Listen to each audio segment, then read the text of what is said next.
that. What did you see early on to attack that aggressively? I mean, we just had to start off the game with an aggressiveness and just make sure we bring Rudy away from the basket as much as possible. We understand that's Defensive Player of the Year. They got first team, second team, all defensive guys. So as much as we could attack them in transition before they set their defense, which I got a few opportunities to do, got a few N1s to go.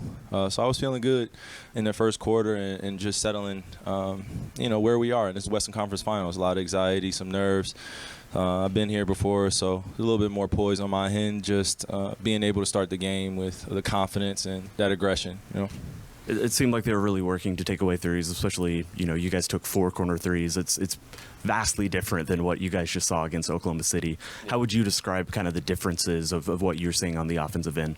They got guys that can cover up a lot of space and do a lot of little things that don't show up in the stat sheet. They contest a lot of shots, and their rotations are pretty quick. So we know we're going against a high-powered offense, but also a high-powered defense, and that's what leads to a lot of their runouts is a lot of turnovers or a lot of live ball turnovers and getting an opportunity to score on us before we set our defense. We're a good defensive team as well, so seeing a lot of chess matches out there, and as long as the team that gets the most stops, gets the offensive rebounds, gets a lot of 50-50 basketballs, does those things, then they'll win.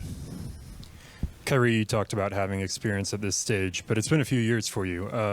What are the ways that you think you've grown between the player who was last in a conference final and now? Is there a difference to your thinking in those two players? Yeah, absolutely. It was just I was surrounded with some veterans and also had an opportunity to take a bit of a back seat in the leadership role. When you're 24, 23 years old, you feel like you're a leader, but you don't know what it really takes to run an organization or really touch guys. On and off the court, where you give them a lot of confidence and you exude that belief in them. So I've just been learning, reading a lot, dealing with the heavy criticism while also being able to be back on this stage and not take it for granted.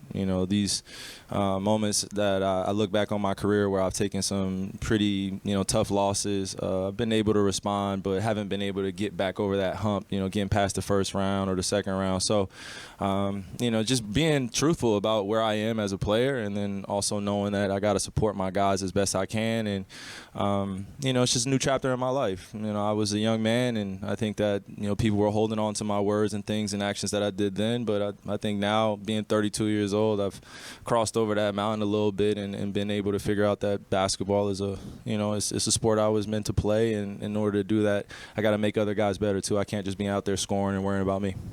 Speaking of being better, Kyrie, Jason said that you guys did not play very well tonight and found a way to win.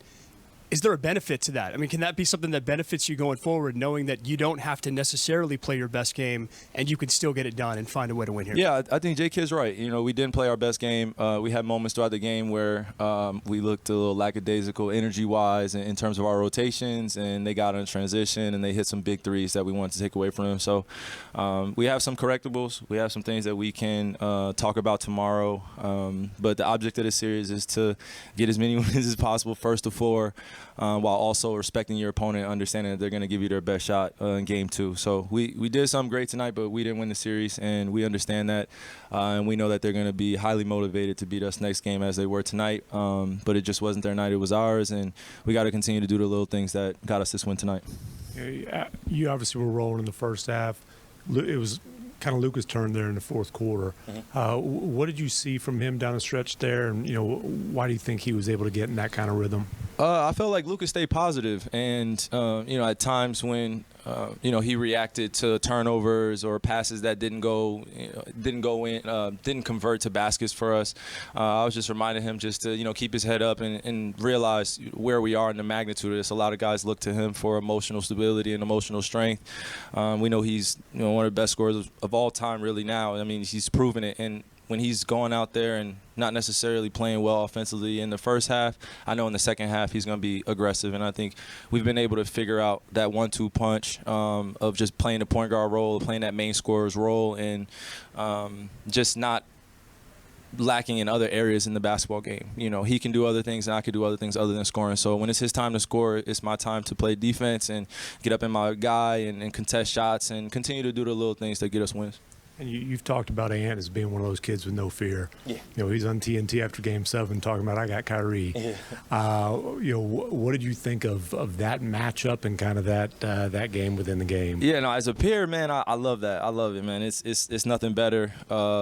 You know, when Ant was a little bit younger, I'm sure he was watching me, and you know, when he was in high school, I was watching him. So for me, it's more of those exciting matchups that I look forward to too. Right after the game, it was funny because he said it right then and there, and I think the whole world was looking like, okay, you know, yeah, you better know what you're talking about, Ant. You know, and I respect that, and that no fear mentality that he has is why I love him as a competitor and why I love him as a person. But when we're on that court, I know he's going to give his all. I'm going to give him my all. And at the end of the game, you know, it's all love. And we're in between those lines. He knows what it is, and I know what it is. Kyrie, I think this for the 6th straight year, there's going to be a new champion. Mm-hmm. And you talked about how long it's been since you've been to this conference final stage. Do you sense the urgency or opportunity that's in front of you guys? And is that a message that you sort of impart to the guys? I mean, I just talk about not taking things for granted and also understanding the moment that we're in. Again, I've been to the mountaintop. I've succeeded and I've also failed. So I look at this.